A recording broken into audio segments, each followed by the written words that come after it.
When you show up to a track where everyone knows it like the back of their hand, it's going to be tough to find an edge.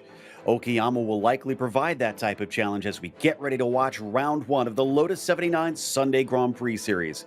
And you'll see it all live here on iRacing and the Global Sim Racing channel. Hi, I'm Joe Peak, and joining me in the booth is Craig King. Behind the scenes, our director, Christian Deploy, and he's using cameras provided by Dougie Beard. Craig, I expect most of our drivers have done countless laps around this Japanese circuit. Yeah, it's a track that a lot of drivers like to learn how to race here on iRacing. A free track and a track that is used in a lot of the rookie seasons, and also a track that these drivers have driven many times before just in this series. It's almost like they know it by the back of their hand. So while this is base content for every account on iRacing, in case you're not familiar with Okayama, let's head to our track guide. Welcome to Okayama International Circuit.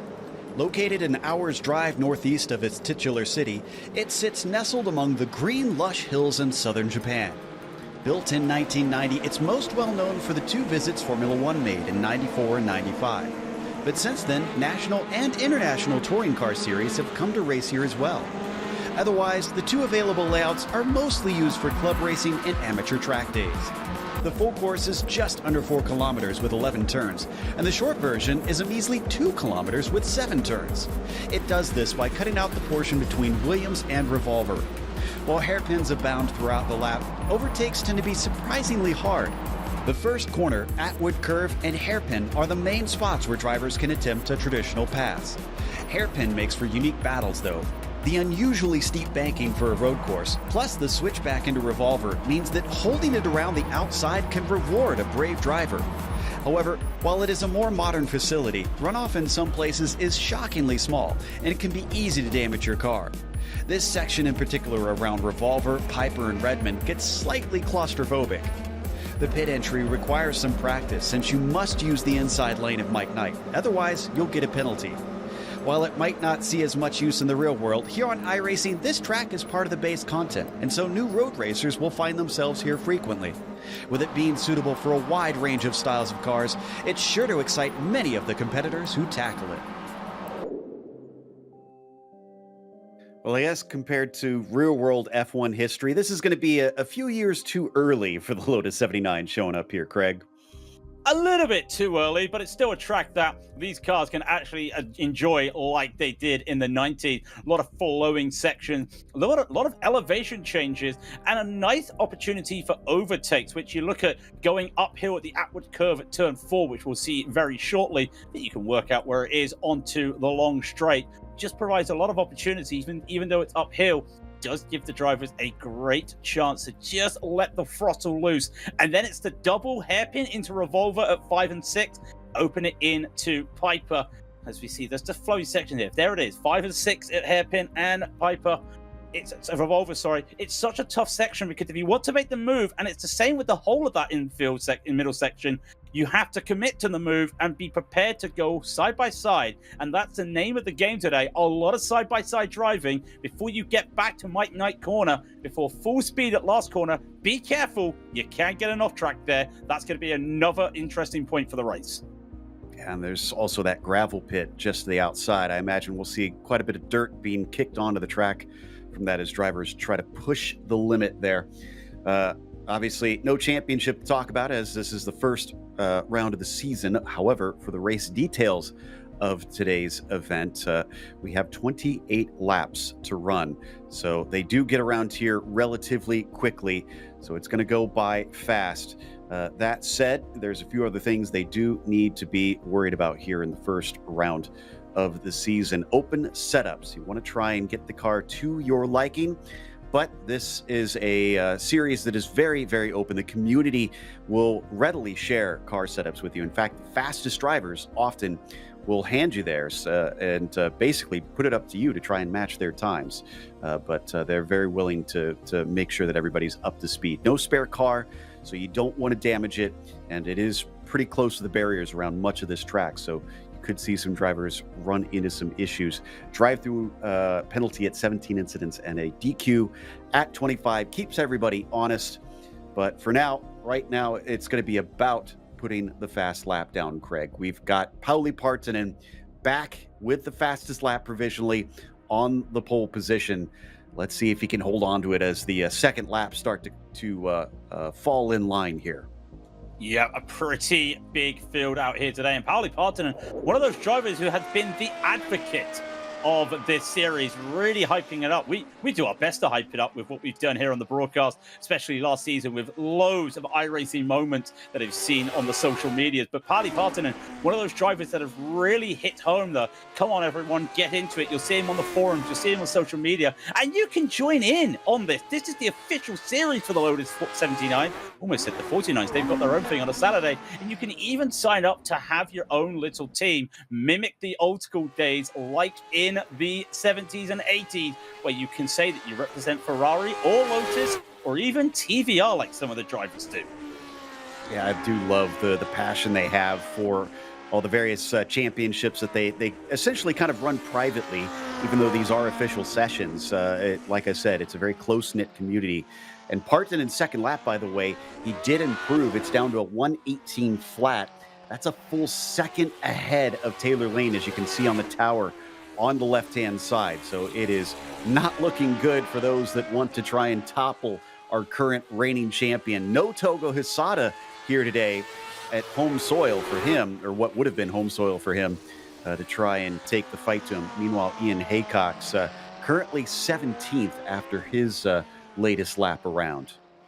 Well, we got going up Freacher here. If Togo Hisada's not here, and I think he's just resting after 24 hours in the Majors 24 earlier today. If he's not there, he's probably having a little bit of a rest. Gunnar Freacher can possibly bring the fight, as he used to do to Partonen, roll back the clock a little bit, where he'll have to roll forward the clock, but it's not good enough at the moment. His first lap, only a 118.9. It's just 1800 behind Daniel Gallant, who has that P2. As you start to see, as he starts to really crank it up through this nice technical section at the Moss Essen before down braking into the upward curve.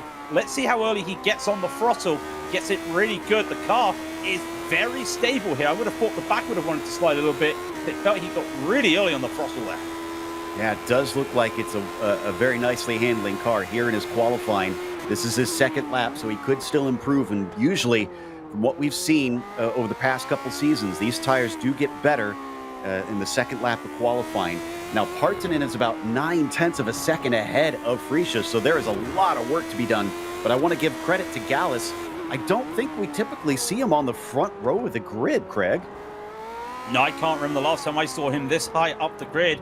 It's just been a pretty dominant showing, not just from Togo Hisada and Partonen last season, as it was almost like Hamilton at Rosberg, but it was just everybody else just being really quick. Even Taylor Lane up there in fifth today, a position you don't usually see. Around the last corner, literally named the last corner, goes going up Freacher, and he's going to need to find 9/10. Oh, he finds more. He finds a whole second. It's a 117.7. Only driver to have broken underneath 118. Gernot Freacher has arrived. It's been a long time since he has taken a title. Is this the opening salvo on his return to the top? Meanwhile, Augustin Tina, sitting in 18th position, is on his second and final lap. He's got 50 seconds left, so I think he should have enough time to get to the line. Let me see if anybody else is able to complete a lap from here, and it looks like no. He is going to be our last driver, and another one of these traditional liveries like you were talking about earlier, Craig, with the old Candy Tolman livery on it. Oh, I just love these old liveries. Back when paints were a little bit more basic, well, in the good way, a little bit more simpler as well, as we see Augustin Tina come around. A little bit of a slide on the rear. He comes on by. I was just trying to do a little bit of stat looking here. Last win from the broadcast at Gunnar Freacher, the 23rd of February this year at Hockenheimring. This has kind of got to feel like Hockenheim, I feel. I think he may have a good shot here. He could. These long straights definitely help him out, although I think it's a bit of a shorter lap. Meanwhile, with the grid now set, that means it's time to go through our starting order. And Gernot Freacher, as we said, has taken the pole and is going to try and see if he can convert that. That does give him 2 bonus points, that pole position. From there, Pauli Partonen to his outside will try and deny him It's Daniel Gallus starting from third and Javier Mosquera in P4. Taylor Lane is fifth as Rodrigo Miranda, P6. Fabian Dan is going to be starting seventh today. Hans Sommer will be P8. Aaron Blair in ninth, and Augustine Tina, that last-minute lap, put him in 10th. To P11 we go into the second page. Andrew Dixon will be 11th with Gabriel Martinez in 12th. And then it's Connor Levy in 13th. Alex Kesselig will take 14th. Simon Steinberg will be 15th with Keith Herner in 16th. Manny Gridden will take 17th with Miguel Morlin in 18th. Then it's Alberto Lobo in 19th and Ian Haycox down in 20th. 21st goes to Ricardo Ruiz with Leon Force starting in 22nd. George Jeanette is going to be in 23rd. Then it's Byron Long, 24th, as Jason Krakowiak is 25th. Ben Summers, 26th position. Next row has Jan Lehman to the inside, Andrew Caro to the outside there in 27th and 28th. Richard Molte in 29th, and Thomas Tuba in 30th. One more car, didn't set a time. Jos Schmetz is going to be starting last on the grid. 31 cars taking to the grid. And with the lap being this short, that means we could see traffic starting up quite early in this race. We're only waiting on Martinez, and he has put himself out on the grid. It is time to go racing as the engines do start to rev. The lights are up as we watch from above here at Okayama, and the green flag is out off of the line. Gernot Frische does not get off well. It is Partinen who beats him down to the first corner and is going to take that lead away behind them. It is double file for much of the field, but it looks pretty well organized into there. Well, Martin Gridden did get sent around, and another car going wide as well is Augustin Tina, who had that really good qualifying. Not the best to start for those two, a little bit of contact. Someone got a really bad start at the start of the race. Richard Mateus, 14 positions already, and more drivers going around. Rodrigo Miranda now getting caught up at outward curve, but the leaders are all pretty quiet. Daniel Gallus, unfortunately, he's lost 2 positions at the start of this race. I think also Dana was involved in that incident down at Atwood Curve. Meanwhile, look at the close battles into the hairpin. That one often sees a lot of attempts, but it is very banked, that corner, so it looks like those drivers will be able to hold that side-by-side successfully. Meanwhile, Daniel Gallus, who was looking so good in qualifying, from 3rd down to 6th. Aaron Blair looks like he's had a problem there in the background. He gets the car going. We got a problem coming down into Redmond. Someone sliding to a halt, and I think they were able to get out of the way. I think that was Leon Forst. Yeah, Leon Forst just having a little bit of a moment there. I think he just lost it on his own. Yeah, just trying to get on. The brakes got a little bit, the tires got a little bit squirrely on him. Losing out. He had a really good start. Unfortunately, unable to do much. 2 drivers already in the pit. Fabian Dorn and Rodrigo Miranda already having to take that early tow. Front of the field looking pretty quiet at the moment as everyone keeps on going. Looking at Janne Lehmann, and now the drivers are all set. And a lot of drivers have made a lot of positions up here. Ruiz, 13 places on the lead lap. When was the last time we saw that on a race like this? Yeah, on the first lap, up to 8th spot after starting in 21st. That was phenomenal, and top split on top of it. Meanwhile, we're back to our leaders. Gernot Frische has lost the lead in the very first corner of the race. He has already regained the ground and is on the back of Pauli Partinen. But what do you think about this development here, Craig? Do you think he'll have opportunities to try and get by, or is this going to be difficult? It's going to be tough. Remember, this middle section gets very tight, and if you try to go for that move into one of these hairpin corners, if it's hairpin, if it's Redmond, if it's Hobbs, you've got to make sure you've got a lot of speed and keep that power down. And this is one of those things that is so tough around here, because then your best opportunity is to go somewhere like the Atwood Curve. So you have to set yourself up here, and it is so tough. But once again, Joe, I watched that start, and all I could think about was, yet again, Pauli Partinen has a secret. He's not going to share it with anybody, but I've lost count now how many times he has absolutely aced the start to get to the corner first. It's happened basically every time. Doesn't seem too concerned about losing that pole, that is for sure. Meanwhile, watching Gabriel Martinez trying to chase down Taylor Lane for 4th place. This is into Atwood Corner. Need as good of an exit as you can get climbing up the hill, because it's now the longest straight of the track down into hairpin. It does look decent. Does Martinez try something into the right-hander? No, I don't think if we were talking Togo Hisada or somebody like that with the really good ability on the late break, possibly. But Gabri just didn't look like he had a good run coming up because I think one of those drivers had a little bit of a slide getting on the throttle. And it's not a hot track out there today. 23 Celsius, 74 Fahrenheit. Not a lot of wind out there either. So they don't have to worry too much on what's there. And I think that may just be making a bit of complacency, getting on the throttle too hard. We just saw that replay earlier with Fabian Dorn, who had that small moment at the start of the race. Still got 29 drivers on the lead lap and battling. Fabian has since come into the pit lane. He must have gotten some damage from that hit. Looks like he clipped somebody, and that kind of popped him into the air. Couldn't stop the car coming into Atwood. Meanwhile, Gernot Frische setting the fastest lap of the race. So he is putting the pressure on for that lead. We're still watching Tina, who has lost a lot of positions from the start.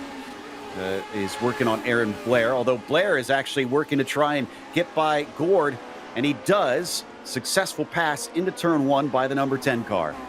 You don't usually see that into the first corner, usually because the way the corner works, the way the corners can be here, because you can see just the way it just merges with the terrain, how the drivers have to be a little bit careful there. But Aaron making a really good race, and this is a good comeback. He's only -8 for the day, having to really fight back after what happened at the start of the race. The number 10 car trying to just hopefully make his way forward. Same with Taylor Lane. Taylor Lane just lost that position to Gabri Martinez. Really ate my words there, because it was side by side into the hairpin, and they kept it side by side. And Gabri Martinez, just with a little bit of an understeer moment, went into the side of Lane, but managed to hold that position. I'm bummed we didn't get to see it because he got his elbows out. You mentioned you needed a Togo Hisada. That looked very Hisada-esque, the way he was aggressive into that corner. And coming back onto the main straight, Taylor Lane is not done with his problems. Daniel Gallus is already following in closely behind. Partonen responds now with his fastest lap of the race, 6/10 ahead of Gernot Frische, trading those quick laps back and forth. We continue to watch the UK driver try and hold on to this top 5 position while Daniel Gallus gets ever closer. You get ever closer, and now you've got to feel Gabri has got away. It's not a cork in the champagne bottle moment here for Taylor. He has that pace, he has that ability. I mean, he put the car P5. He's not a slow driver for any sake here, but he's going to be struggling. A little bit of a wide entrance there and a wide run into the Atwood curve. Side by side, he'll go with Daniel Gallus, and Gallus just allows Lane to make the mistake. Real smart there. Didn't go for late braking. He actually made Taylor outbrake himself there. That allowed him to just keep on going. The gap is going. I wonder if Taylor's got a little bit of issue getting some temperature, or too much temperature, in the bank there. Here we're going to get to see what Martinez did to fight his way through, and boy, was it fighting his way through. Maybe a little too wide. I'm sure Taylor's felt a little aggrieved that he gave the space, but still got run into there. But in the meantime, Taylor Lane, like you said, 2 laps, 2 positions, and both in the same corner. Something doesn't seem right there. No, something doesn't seem right there, and I wonder if it is just having issues at Atwood Curve. Again, there is a bit of camber there, and then it goes uphill, and twice now he's gone a little bit wide, and he's also just lost a little bit of pace. Talking to drivers, we talked about the Aaron Blair recovery drive. Augustin Tina, we've got to talk about this. Real good little recovery here, trying to get past Richard Mateus. Not getting it this time. Got a lot of speed here, but the double toe is too strong. And that's Gord Gianotti right in front of them, just trying to hold on to this. There's a lot of cars here just for 18th. And in the words of Barry West, it doesn't matter where you are. As long as you're having some battles, you're having some fun on this series. Does look like there's a bit of a train forming behind Gord. The Canadian has got himself a bit of friends there joining in. Thomas Tubo, who's got a good run. Question is he going to try and make the move on Forst, who we saw have a problem early on? No, Forst is going to make the move, and maybe was too ambitious. He gets in the side of Jana Lehman. Lehman catches the car. He's going to redress the position. He might lose the spot, though, to Thomas Tuba. No, they remain as they were, despite the drama. A little bit of friendship there, a little bit of sportsmanship as well. Giving back the position. Going to keep fighting it, though, as they come into Redmond, and he'll get it cleanly this time. That's kind of what happens when you don't go for the send right. And it was just a little bit too hot there, a little bit too aggressive. The door was always going to close at that late apex corner for the hairpin, literally called hairpin, of course. And That was unfortunately what happened, but now got that position back, and even more battling happened. Last corner, we just saw Yanni Lehman make an overtake. That's not a place. Oh, Lehman get overtaken from Hans Sommer, sorry. That's not a place we usually see overtakes, especially at that speed, because that can be a nice medium to high speed corner. Yeah, highly uncommon. And honestly, Lehman, I wonder if he does have a little bit of damage from that contact, because he gave up numerous positions in just a second half of the lap, essentially. It was multiple corners. He was just letting cars go by, it almost looked like. But it seems like maybe he's back up to speed now. Car is doing okay. Oh, what about this little battle? Levi with Ruiz, and I guess that's Taylor Lane in front of them now. Lane still bleeding positions potentially, as he's got two more close behind. We're going to ride on board with Ricardo. Yeah, on board with Ricardo over the shoulder. A little bit of old school camera work here, just what we love to see from Dougie's camera packs him. Does make you wonder if there's a little bit of damage on Taylor Lane's car. There was some damage on that car we were looking at, Yanni Lehman, but no damage here for Taylor. It is just a lot of struggling out there, and this is what Ruiz sees. He sees one car trying to battle another car, and he's kind of happy at the moment. Still only 13 places up. I say only like it's a shock. Remember, he made those 13 places up on lap 1. Since then, he's been unable to really make any inroads on this, and with a double toe here, and really good on the brakes, and look how good he was, just getting held up here from Conor Levy. You feel that he could make another position, and I wouldn't be surprised if this is one, but Levy is trying to defend. It's a very good run. He pops his nose out down to the inside. Who's going to be the deepest breaker down in the hairpin? That's going to be Ruiz, as he gets another one. 14 positions up now and overtakes Conor. Next on his list, going to be Taylor Lane, who's moving the opposite direction. Yeah, Taylor is not having a good race. We say that like it's a bad thing, only net -1 for the day, but that's still not where he wants to be. Having a really good start, really good qualifying, just losing out to the likes of Gabriel Martinez, Javier Mosquera, and Daniel Galez, to name a few drivers. And now you've just got to feel for Ruiz. Just get your rhythm going. 2 seconds up the road after Taylor will be Daniel Galez. Maybe can get this move done this upcoming lap, not this corner. Just do a rinse and repeat as we keep on with Gabriel Martinez, who I was just talking about, battling Javier Mosquera. That's a name we've not talked about for a long time. It's great to see Javier back racing here on the 79s. Absolutely. Love seeing him out on track and competing and doing pretty well, but I'm not sure if he's going to come away with a podium today, because we've seen Martinez is very, very quick out here and is already caught up to this bright pink machine. He looks to the inside just a little bit, maybe just showing himself in the mirrors. I don't think he's close enough, but let's watch and see.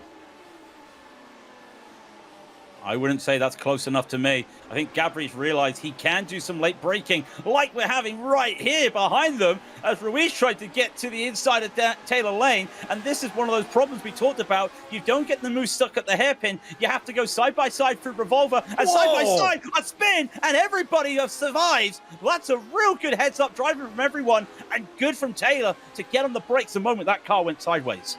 I think he's got the car moving. Yep, there he is, as Keith Herner is now up beside him, trying to see if he can demote him one more position. It's all unraveled for the number 9. Just doesn't seem to have the hold of this car at this track, as something doesn't click with him. Meanwhile, back to the battle for third position. Javier having to play some pretty good defense, trying to keep Gabri from overtaking. And we still got a lot of laps to go. If he has to defend for this long, he's got his work cut out for him. A man once said to me, you cannot defend like your life depends on it for a whole race. And I'm like, watch me. And I think that's what Javier's saying right now. We know, you and I know the pedigree of Javier from many different series here on GSRC, here on iRacing as well. Even got himself a couple of highlights on the iRacing highlight show in GT2s. He is capable of doing this defense. He's capable of rubbing rubber and rubbing paint. So this is the guy that if I want to try and anchor a position at the end of a race of an endurance, I say, go on, Javier, go for it. He is solid, and he is not going to be fazed by Gabriel Martinez right behind. And he may even know that Gabriel's got a little idea to try and do a late second send. Herner gets a spot up to 9th. Taylor Lane loses yet another. Andrew Dixon is the next car back that you see in the blue and white behind him. Meanwhile, Josh Schmetz in a nice little fight down the inside and is going to wind up ahead of Ben Summers as they still remain in quite a bit of a train here at the back. It looks like Ander Caro is at the front of this group that has about 6 cars in it. Yeah, 6 cars at the back, and again, I see Barry West in the chat, and hello to him. A little bit of a hold-up from Yanni Lehman, not having a good time out there, and he is the cork in at the champagne bottle right now. Everyone's trying to get on by him, and it's so tough. And an interesting fact, remember, we're not halfway through the race yet, and I already see the leaders 15 seconds away from the first lap car and 30 seconds away from this. To give the context, they're lapping 2 seconds faster, the leaders, to this group, and a lot of this group's getting held up from them all getting in this little battle for grouping. Meanwhile, up ahead of the road, you've got Leon Force, who's just trying to make some moves. Ooh, wheel to wheel coming off of Atwood, though. Force looks like he's got a little bit of a better run, potentially. Ian Haycock's on the inside. What's going to wind up down into the braking? Ian deep down into that right-hander, and is going to stay side by side. Switching back now into Revolver, and Ian has to give up the ghost. In fact, he kicks up some dirt as he goes a bit wide. Hans Sommer spies an opportunity. It's a very short straight down into Redmond. Can he maybe get down there? Yes, he does, and he's going to make him lose another position potentially. Ian fights back. It switches to the inside into Hobbs, and this is the nature of this track you were talking about. They're going to make contact, though. They made contact. That was nothing intentional or anything. It was Ian just trying to get back on throttle, go back to the racing line. Didn't realize that hand had a bit of space right there. And there's thankfully no damage to the rear, to the front wings, or any damage to the rear of Ian. Just some good hard racing. But what an overtake from Leon there. He understood the situation. He managed to set himself up around the outside of Atwood to try and just set himself up to be the outside the hairpin, the faster line. It worked for him, and here we go. Taylor Lane, if it doesn't rain, it pours. Even though there's no rain today, despite there's now rain in the series, Taylor's on the outside, the wrong side, could be losing another position here to Moreland. He's already lost 6 of them. What's going to happen behind him as well? Oh, as they nearly come together, they're going to go 3 wide, actually. Can he get 2 for 1? As it was Aaron Blair. Oh, no. And he's wrecked out, making contact. It has just absolutely devolved into nothing for him in a blink of an eye. Steinbill is going to try and pick up the pieces for that. And off goes Taylor Lane, as the car must be wounded the way he is just losing positions left and right. I wonder if we could get an onboard to see if there's some sort of damage on the car. Yeah, I wonder if there is something there. I can't see anything physically from the outside, but I have to keeping an eye. And in fact, I do see now the wing. The front wing does have a little bit of damage, and the rear wing has a little bit of a bend on Taylor Lane's car. That is going to definitely be holding him up. Cannot catch up to the front here. This 3-car battle between Moreland, Steinbell, and Lobo. Just a lot of what is moments to just catch there. Taylor's going backwards, and you've now got the feel. If you realize that, if you're only in force and you realize that, you've got to get away pretty quickly. And yeah, that damage on the rears, they always come together. They do. That's going to be pretty noticeable. That was Krakowiak, I think, that made the contact there with Leon Forst. It was hard to tell what the car was doing. It almost looked like it snapped off to the side. Maybe there was a bit of ghost contact or something between them. Forst is not done with things. Still trying to overtake on Taylor Lane. Now 9 positions down from where he started this race. The car is dropping like a rock, and he's got some more pressure on behind him. Leon Forst going to try and do it down into Redmond. Gives a big look, and he's given space at the apex as Taylor knows that this car is not in good shape, but he'll give him the inside up through Hobbs, so we'll hold on for now. Yeah, I wonder if it's also the car is just not performing well now. All that downforce for the wings are starting to go. And I wonder if that's also why some of these corners, Taylor's starting to just wash out a little bit early with a lot of understeer. The grip's not there anymore, and this is going to be an easy overtake for Force. We'll get on by. Now got to try and find 2 seconds to get up to the rest of this battling pack, who are trying to get into the top 10 very closely. but still very tight up there. A little slide and losing it. Taylor losing it, trying to correct it and trying to avoid everybody. 2 lockdowns for Taylor today. Very good, but what damage on Leon's car was that? Because that was a trip to the barriers. He gave it a good clout, that's for sure. Hans Sommer got by, Leon Forst, Ian Haycock, Gord Janot. All of them managed to sneak through what must have been a scary incident through the fast corner of Williams. But we're seeing a lot of trains like this. It seems like track position is rather important. In the meantime, Gernot Friesche is suddenly back on Pauli Partanen. Fastest lap of the race still belongs to Gernot by about 0.2 of a second over Pauli Partanen. We ride on board the nose of the Austrian as he gives chase on the Finn. Yeah, it's interesting. They have managed to pull almost 14 seconds away from everybody as they've just kept on driving like no one is around them. And last season, Partanen said he's getting old. He wants to see some youth come in. Togo Hisada came in. Look what he did. This season, to start the season, and there's no youth here. How about the veteran? How about the legend, Gernot Friesche? If you want to still say that you're probably a bit too old for this now, Pauli, I think you're going to have to go and tell that to the veteran. Because when you tell an old guy or you tell a veteran, I'm sorry, I'm a little bit too old for this, they're always going to go, you think you're too old? You see nothing yet. If I'm seeing it right, this is the 498th start. So we'll have to keep track of that for when we get to the 500th start for Gernot Friesche. He's practically part of the furniture out here. Aaron Blair, as this is the move that got him to the inside and unfortunately ended his race. That's Moreland. Probably was not expecting that Ferrari to suddenly show up. And with the two making contact tire to tire, that popped the wheel off, and that was the day over. It looked harmless at first, and unfortunately, it just ended up not being harmless. So that is so unfortunate. I know the stats do say, I think it was 497. I do have to give a little shout out and a little nudge to our friend Michael de Turk, who updates a nice little stat sheet for us. Looks a little bit out of date. I think Gernot has hit that 500. He's raised his battery, tipped his helmet off to say thank you very much. But I'm pretty sure he's hit that. He's got that 500. Now he just wants to keep on looking. And what he wants to do is have some battles. And these guys, still having battles. This is your Smelts, who, remember, started at the back of the field up to 21st. Very nice overtake there. Even though it's an injured Janne Lehmann, still a very respectable overtake. Oh, but look at how close it is. Oh, that's a bad exit. Lehmann is lacking speed. Grinnan has it. He's got the momentum. He looks to the inside. It's not heavy braking here into the first turn.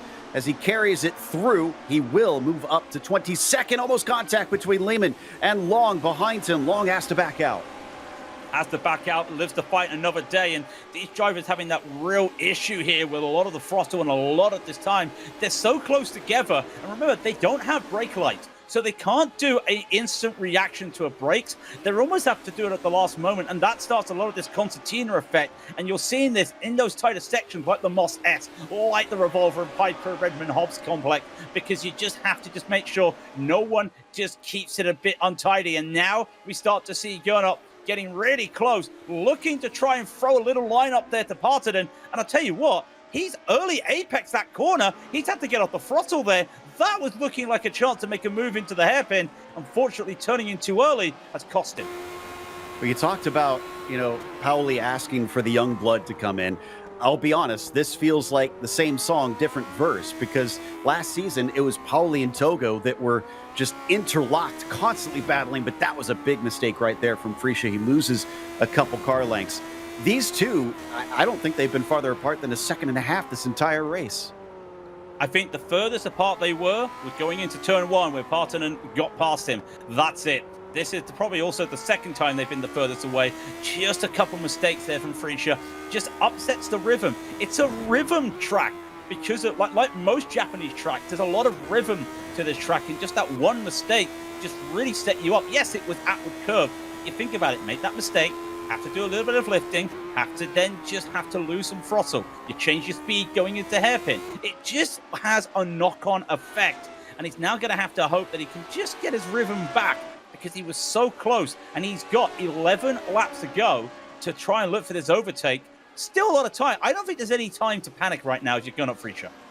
Well, and despite these cars having the ground effects to help them with the downforce quite a bit, one thing we keep hearing about, Craig, is that the arrow wash is still very much a thing. And I kind of wonder if maybe that's what Gernot is experiencing. He gets so close, and it seems like he can't hang.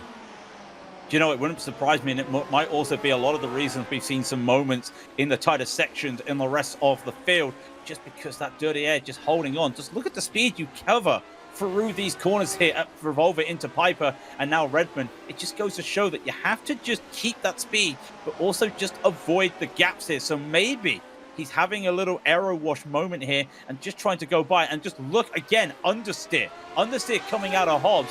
I think you might be onto something there, Joe. This understeer, this dirty air, really starting to play havoc. And also, let's factor in these tires. They're starting to cry a little bit with 10 minutes to go. But did you see that? That was a bit wide from Parton and off into the gravel. I don't think it hurt him too much because it looks like he holds on to the gap. But he's feeling the pressure. He's pushing hard here. Frisha is forcing him to have to give it everything. Oh, but the car is very loose. Look at the corrections. He keeps it on the track, but now he has really lost ground. Really lost. Really good save, though. Real good handling of the car. If we had an onboard, if we had a webcam, we might have been able to see what he was doing. Very tough to see what he was doing, but was able to hold it. But he's lost the slipstream. This is big. This is where in these cars, if you start to lose the slipstream, unless you've got the pace, you're going to start to see that gap grow and grow and grow. They're number 1 and number 2 on iRacing in this race for a reason, but I feel that Pauli might be able to start to just turn the wick a little bit. Big time crash there. Almost 4 cars collected at the back of the field. And Lehman and Long are stuck in the middle of the track. They just had another accident as other cars were trying to get through. They were interlocking wheels, so I think they couldn't get going as quickly as they would have wanted, and unfortunately, it brought more into the fray. Both of them slow. I wonder if they're trying to get to pit lane here. They're trying to get the pit lane, but also the leaders just came on by them as well. So they had to be very careful with what happened. And all those drivers had to just hold back. And multi-class traffic is something they're not used to because there's not a multi-class here. Well, that traffic's going to be tough. And remember, this is not a mandatory blue flag on iRacing. It's an advisory blue flag. They don't have to get out the way. It is appreciated. When you've got a wreck like that, I think you've got no choice but to get out the way of anybody driving right now. And it's good to see the drivers still rolling. Another big slide through the off-camber Williams corner by Gernot Frisha. Don't think he likes that one. But did you see that cheeky little move on the front straight? Pauli kind of moved to the inside. I think he was trying to keep Gernot from getting the slipstream by using that lapped car almost as a block. It was almost like a pick move or a little bit of bookmarking, as I used to call it. It just felt like he was just understanding that he had to just kind of just not break the toe, but break the racing line from Frisha. Did Frisha want to go to that inside? He didn't look like he wanted any interest in it. It didn't hinder him. He's still back in the slipstream after everything that happened on that crash. So I wonder if he's seen that and gone, okay, Pauli, I know what you're doing and I know what you're capable of. I've got a few tricks myself. You're going to see them very soon because you kind of have to get the gas down now with 9 to go. Yeah, it's coming down to it. And just proof that these two are pushing hard. It's already 16 seconds back to Gabriel Martinez in third. They are running away from them in what is a relatively short race. That battle, though, for third is still somewhat close. So I'll keep half an eye on that one just in case that starts to erupt. Oh, this time it was Partonen's turn to slide his way through Williams. That is such a difficult turn, and it is proving the bane of the existence of these two. Yeah, it has really been throwing them off a little bit, but I don't know if Frisha can make a move there. Almost double apex to the Atworth curve there. Turning early, went a bit wide and turning. Now, here's his crash. Yannick Lehman is this green and white car. He comes around. I think there's a spin ahead of him. He slows down. The other drivers cannot see the spin, and they have nowhere to go, and they just catch up to Yannick Lehman, trying to get going. No, you, reverses, and that's an unfortunate move. Just a light tap there. One car goes a little bit of a 360. One car decides to go. He wants to the beach. The other cars just keep on going. But that all happened about 5 seconds before the leaders got there, and that could have been the leaders in that crash. Tried to turn the Lotus 79 into a rock crawler and climb over the wheel of the car ahead of him. Didn't quite work. But definitely one of the more unusual incidents I think I've seen. Meanwhile, the Austrian still fighting hard to catch the Finn, keeping him honest. We're down to 8 laps to go now, 7 laps to go at this stage as we reach the end of this race very soon. Looking off the back, of Pauli Parton, and you can see how close that Gernot Frische is. But he's been this close multiple times. Each time, he starts to slip back for one reason or another. Okay, Gernot, let's see what you've got here at the outward curve. Taking a tighter line to try and get away from all that aero wash. It's helped him. It's helped him, and it's not allowed to get up to Pauli, but it's helped him stay with Pauli. And now he's just putting his nose there like, I can't make that because I'm not Toga Hisada, but I'm letting you know I've worked out what to do. We're looking at other battles here live. Leon Force having a little bit of a scrap. That's with Taylor Lane and Carrero and Augusta Tina. How Taylor's got wide. There's a big accident there. I think Force got away from that. I think it was Tina and Lane that may have got caught up there. Taylor Lane's day has gone from worse to the worstest. I'll add that to my dictionary. But Taylor Lane, something is up. It's just been an atrocious day and is all the way down to 21st now with that little bit of a mistake. This group of cars still continuing on the fight. Force leading Tina, leading Caro, leading Schmetz. Yeah, and it just goes to show, I think that damage is finally really catching up to Taylor. That wing, I think you talked about doing rock climbing earlier. I think a rock had definitely been on the rear of that wing for Taylor Lane for the majority of this race, and it's so unfortunate to see it with such a good qualifying. But Smeets trying to just go by, and I don't think we've seen Smeets before in the broadcast. It's a 2,918 strength field today. Everyone from 7,700 down to the last car of iRacing, which I think was 2,000. It was 2,000. So it just goes to show the large spread we've had today. And these two still battling. Gernot is getting oh so close. And 3 seconds up the road, Joe, here comes that traffic and those battles we were just talking about. With 6 to go, this is going to be a nervy time for the next couple laps. I kept wondering if we'd see the lap traffic play a factor in this battle. Gernot's going to want to try and use it the best he can. However, I will say this series prides itself in the lap traffic being very well behaved. It's something they work with on drivers to make sure that everybody is aware when those leaders are coming through, because we've got a very important battle that is trying to be decided with precious few laps left. And there you can see proof as our lapped car moves off to the side. Yeah, again, remember, it's not a mandatory blue flag, it's advisory, but because of the way this is a tight-knit community, they kind of work together here to make sure they do. Oh, Leon Force has had a moment, and you'll see him just in the gravel right there. An unfortunate moment coming out of Williams, and he's gone to the pit. So that's one of these cars that they had to worry about that is gone. 2 seconds up the road would be Ben Summers. This is the closest Gernot's got. Pauli's had a little bit of a mistake here, and I think Gernot's got a really nice run as they come down to this back straight. Is the straight long enough? He's going to get the toe, but Pauli looks fast. Even with the slipstream, Gernot cannot seem to catch him. A bit of a surprise. Usually Frische likes to trim it out, but I guess it looks like Partonen was able to put that much more top-end speed to the car, and that is proving extremely difficult. Here is what happened to Forst. Heading into turn 2, car gets sideways, and yeah, that's about all she wrote right there. That's all she wrote, and that's unfortunate. Just one moment here. Another spinner just ahead. That was Tina, just having a small moment there through into the entry of Hobbs and holding up the drivers again, but not helping Frische out here because Partonen continues on with this gap. Ahead of them are two cars battling right now, Taylor Lane and Ben Summers. I say battling, unfortunately, Taylor does have that damage, so not a lot that he's going to be able to do. Can't make the move in Summers. This is going to back up Partonen. This is going to back Frische right into Partonen. This could be very interesting. And we know that Taylor Lane's car isn't in the best of condition this race. It looks like he'll have a better chance to try and pull off to the side, which he does right now. Okay, whew, I was a little worried that Taylor might have a moment in front of our leaders, and that could be the thing that disrupts it, but it looks like that thankfully did not come true. And I think they've got to be thankful. And I did see them on the radio right away, giving a lot of thanks there because they were in their own little battle. They gave up their battle to make sure the leaders have a clear track to have their fight.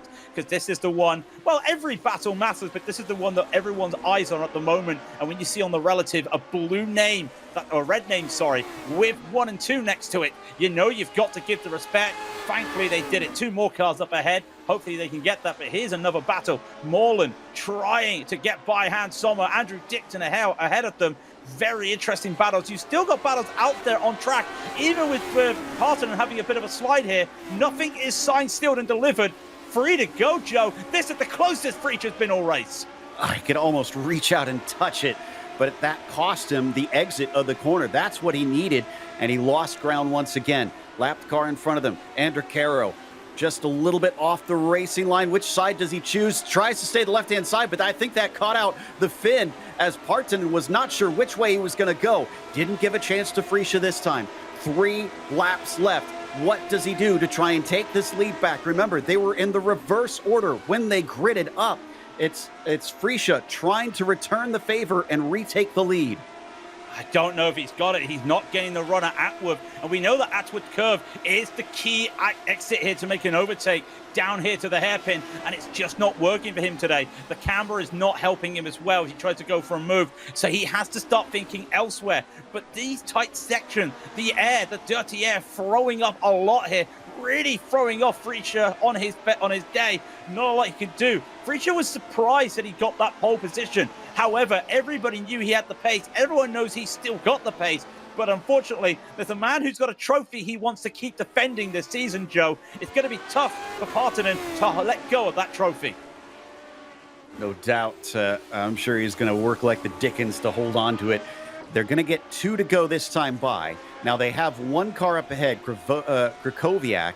I'm not sure if they're quite close enough that they'll catch him, but it might be tight by the time they get to the checkered flag. We'll see whether or not it plays a part. Otherwise, it is now a clear road ahead for the pair of them. It is a straight fight. It's a straight fight to the line, to the finish line, and I just feel that Freacher is too far away. He has to look for his opportunities, but he can't get them. Now, you think the Moss S, it's just an S. It's flat out for them. It means you got to get the run through Williams, and now Partonen is doing the IndyCar shuffle, and he's trying to break that toe. He's already pulling ahead here. I feel the tires are starting to die a little bit here for Freacher. I feel that Partonen may have just timed this perfect to start his pull away. Yeah, you got to think having to be so close behind that car ahead, that's got to eat up the grip. And there again, the car slides coming out of Piper. And Gernot Freesia loses yet more ground. It's now nearly a second behind Pauli Partonen. I fear unless Pauli makes a mistake on this last lap, that might be all she wrote. Yeah, let's knock on wood. Apology, but let's knock on wood. We don't want to see anybody have a moment on this last lap. Barney's going to be ready with the white flag as they come on down the start-finish straight one more time. 80 seconds left to see if Freacher can find a second here, and I don't think that's going to be there. Partonen just went green last time by, didn't go green this time by, so Freacher still has the fastest lap. What have you got here, Gernot? I can't see you finding it here. He's going to have to look for it the best way he can. But if he can't get the launch out of Atwood, I think that could be all she wrote, Joe. So I guess that is the small crumb of comfort for Gernot Freesia. He'll get all 4 bonus points if he holds on to that fastest lap. But that's not necessarily guaranteed because Partonen probably is well aware. And from what we've seen from the Finns in the past, they pay attention to those bonus points. And if he thinks he can steal that fast lap, he's going to try. Well, you got to remember the fastest lap almost decided the championship last season. You think it's just 2 points. Those 2 points were a big factor at the end of last season, and they could be a big factor this time. Partonen starting to pull ahead here. I think he is hunting for that fastest lap. He was fast last time. What's he got to try and aim for? Well, I'm pretty sure it's a time that he can't make. He made it last time with an off track, but this is definitely Partonen's day. It's a 7-point difference between P1 and P2, so those 4 extra points really eats into the damage done. It doesn't matter right now because what matters is the win for Pauli Partonen and the opening lap of opening race of the season. The two having fun celebrating across the line, actually sending Freesia up onto his lid. And meanwhile, behind them, I want to give credit to Gabri Martinez from 12th position up to a podium. This was a phenomenal run. A great drive there to get there. Gabriel Martinez will take the P3. Javier Mosquera be 4th, and it's Daniel Galez who's just coming across the line. But also, let's talk about Ricardo Ruiz, who's just coming by, just holding off Connor Levy. 15 places was the driver there called Ruiz. He managed to hold on very well, did the Spanish driver. What a drive to start, but he could have fought 13 places at this first lap. Weren't able to get many more places after that. Not many drivers left on the lead lap. By the way, the answer to our question about the fastest lap, well, it was Freesia in the end. He held on to it as Partanen could not steal it away. So it's only a 3-point difference after the first round, thanks to Gernot taking all the bonus points available. Steinbild finishing 14th, and then it's going to be Janot, the last driver on that lead lap. Out of 31 starters, I think we only saw maybe about 17 or 18 actually get to the finish here. No, I take that back. It looks like it was more than that. Maybe about 24 of them managing to see the checkered flag. Speaking of which, why don't we try and go through our finishing order before we talk to drivers here, as Pauli Partanen takes yet another of his many wins, although he's not even close to trying to catch up to Freesia yet. He's still sitting third in the all-time list for those wins. Freesia was 0.7 of a second behind, with Martinez another 25 seconds back there, but still finishing third. Mosquera was P4 today. Daniel Gallus with a well-earned fifth, as Ricardo Ruiz was 6th and Connor Levy was P7. Alec Klessig, P8 today. Keith Herner, 9th, and Andrew Dixon rounds out your top 10.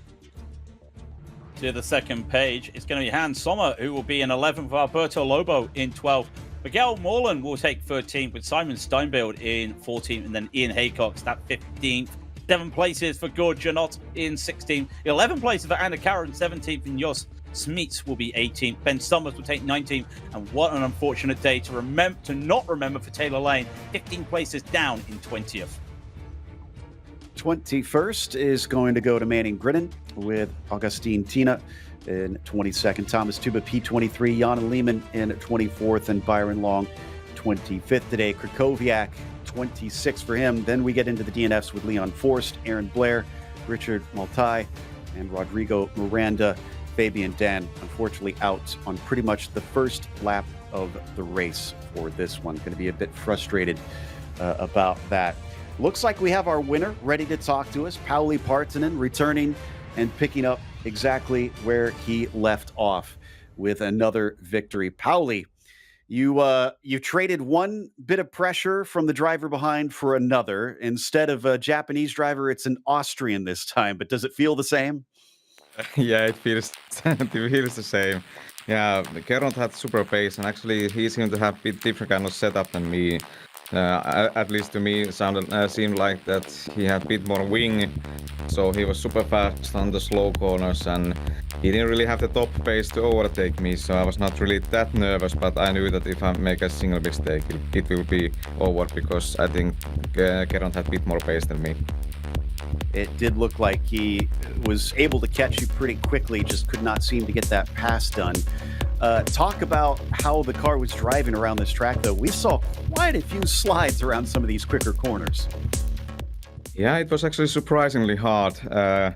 I made the setup for this week, and maybe I made it also a bit too hard to drive, because when I saw how Gernot was flying with that setup and he had a bit more grip on the corners, I think I a bit failed on the setup side, so most likely that's one of my fault also. But yeah, it's hard track. Like, there's slow corners, and with this new tire, the slow corners are tricky, so you need to be really careful and know what to do with the car. So it was not that easy at all. But yeah, great job for everyone who finished it, because it was not really not that easy race.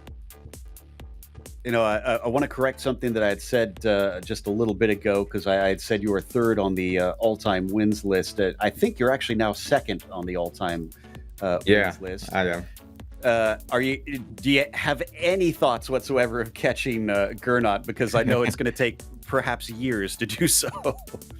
Yeah, I don't really have any passion to do it, because Gernot is so far away, and he deserves that spot. So I'm just going to drive races, and let's see how many wins I will get. But yeah, the amount of wins Gernot has is insane. So there's nothing really I can do with that. But yeah, he deserves that, and most likely I will get more wins in future, but not enough. All right. Well, congratulations. That was our victor, Pauli Partanen. Hey, wait a moment. Okay, Can I say something before? Yes. Yeah, because I know that Toko is not here, so I prepared something in Japanese, because I know Toko is watching with her friends.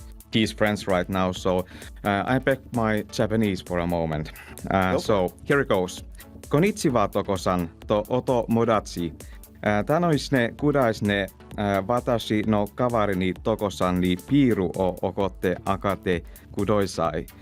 Kochisun tokosan wa kitto champion ni marimasyo. Arigato. Thank you. I hope that was good. Don't ask me. My Japanese is nothing right now, but yeah, same here. That was Pauli Parts, and then Craig. I have to admit, I've never heard Japanese in a Finnish accent before. No, I thought my Japanese was average, but he just put me to shame. Then I'm the man that watches a lot of stuff from Japan. I've got to be brutally honest. That's I think I understood some of it, despite I speak none of it. But yeah, at the end of the day, really nice to see. We do miss Togo. I'm pretty sure we'll see him again, but we do have some other interviewees here, and I believe Gunnar Friescher is with me now, who finished in P2. And Gunnar, it was a great qualifying time, but it was just a shame. There was nothing for Partanen. It looked like it was a very tough track to make some overtakes today. Yeah, definitely. On the other hand, that was clear. I knew before the race that I had a little bit more downforce than Pauli, so I was surprised to be in pole position, to be honest. But yeah, when I lost the start, I immediately knew I was in trouble, because overtaking is really hard, especially if you can't do it on the straights. Of course, taking it hard as well, and we did see the car start to struggle. I'm going to take a guess that the tires might have just overheated a little bit, because it looked like in some of the corners you were really struggling with a lot of understeer. Was it a combination of tires, or was it also the aero wake? I think both. I think that the track just is lacking grip, and I rather think that it was hard to get the tires warmed up enough to be in a good temperature window. So it was really tough to drive, because it felt like ice skating at times, especially in the last sector where there are so many really slow corners. Yeah, the slow corners was one of the things that we did notice did catch you out there. It was unfortunate, but at the end of the day, it's still a good result in P2. A man with over 500 entries. We go to a different track next week. It's Canadian Tire. I don't know if there's a chance of rain, but this is something that we haven't talked about. Rain is now in the Lotus 79s. What are your thoughts about this coming up for this first season with the possibility of having some wet races? I'm really looking forward to that feature. I've been looking for it for many years. On the other hand, I didn't really practice during week 13, so I just did a couple of laps on rain so far, and it seems to be quite tricky and difficult, but I really think it will add to the challenge of the races, especially if it's unpredictable. Well, it could be predictable, it could be unpredictable. Nothing's ever for sure in the Lotus 79s. Going up. Before we let you go, you are the legend here. You are the veteran, as they say nowadays. The floor is yours for any shout-outs. Yeah, I was really happy with my performance today. So it's not that often that I can fight Pauli pace-wise, but even more impressive than his win was his Japanese today. So big congrats to him, and yeah, looking forward to this season. Although I'll be missing the next 2 rounds, I think. So see you later then. Well, we look forward to seeing you again, and I think we're all probably looking forward to more Pauli Partanen Japanese. It could be interesting to hear a Finnish man, but Gunnar, thank you once again for coming in. We look forward to seeing you in a few weeks' time when you come back from a little break, but thank you very much once again. P2 in the race today. Thanks a lot. Bye-bye. I'm pretty sure, Joe, maybe we'll have to just start learning Japanese ourselves just to try and combat this Finnish Japanese. It sounds very interesting, I'm not going to lie. Yeah, good luck on teaching me other languages. I was never very strong with that. The good news is the next driver does speak English, as he's from the UK. Taylor Lane with us, finishing 20th today. Taylor, we wanted to unravel the mystery. Your qualifying was excellent, but the race, it seemed like you were dropping like a rock. Was the car damaged, or what happened? Yeah, that was terrible, wasn't it? I don't know what happened really. I think I got a little bit of damage on one of the side skirts, possibly from a side hit, and that made the rear go round on another lap. And then car behind had nowhere to go really, so I got a tap on the back and on the front, and then it just got worse and worse from there. The car turned into a bucking bronco. It was like it woke up today and chose violence. Yeah, that was interesting getting to the finish, though. I mean, it did feel like a bit of a millstone around your neck throughout the race. How do you tackle a race like that when it seems like nothing is going right? Breathe. That's what you can really do. Just breathe and try and keep it on the black stuff and get to the finish. But yeah, I wasn't expecting much. I don't expect much from these races because I don't have a lot of time to prepare for these like the other guys do. So it's very much a load in a Powley set. Thank you to him for providing setups to the community. Yeah, loading up a Powley set and seeing where we can get from it out of it. So yeah, great fun regardless. Well, we go from multiple slow hairpins at a track like this to the fast and flowing Mosport. Do you see yourself doing a little bit better over there? Oof, that could be an interesting one, especially with Moss Corner being as notorious as it is. So it'll be a lot of fun, but I suspect there'll be quite a bit of death there. So it could be interesting. All right. Well, we'll prepare some caskets. Hopefully, we won't fill too many of them, but commiserations on the day, and hopefully, we'll chat with you on better circumstances later. Thank you. Keep one of those caskets for me, please. That was Taylor Lane finishing 20th today with a bit of a bad one to forget, unfortunately. But we'll want to remember today, as we also want to remember a few of people out there, including the Lotus 79 community. So we want to give a big thank you to them for bringing us back for another season of coverage, and to our team today, Craig, Christian, and Dougie. Make sure to check out our social media, our website, and our merchandise store. And don't forget to subscribe to our YouTube channel as well. Like we've been saying, next race at Mosport, and that'll be Sunday, June 29th at 12:30 p.m. Eastern. So make sure and tune in for that. But then after this, we've got Grand Prix Legends next week on Saturday at the Hungaroring. Be sure to check out our other broadcasts. But until next time, race clean, race hard, and we'll see you on the track.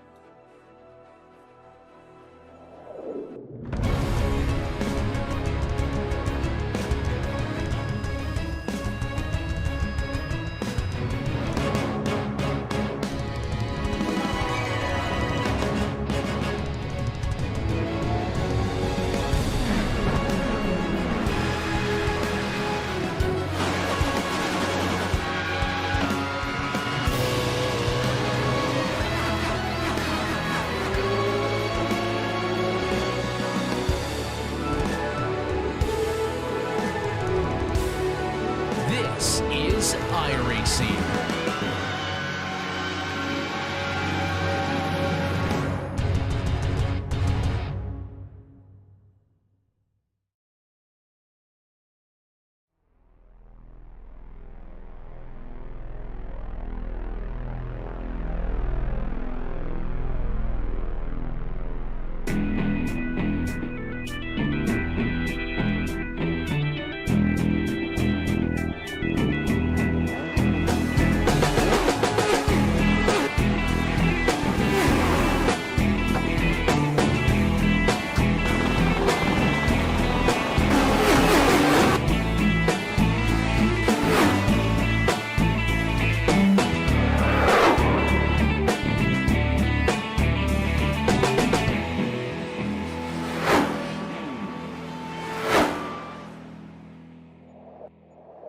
Trains, it felt like.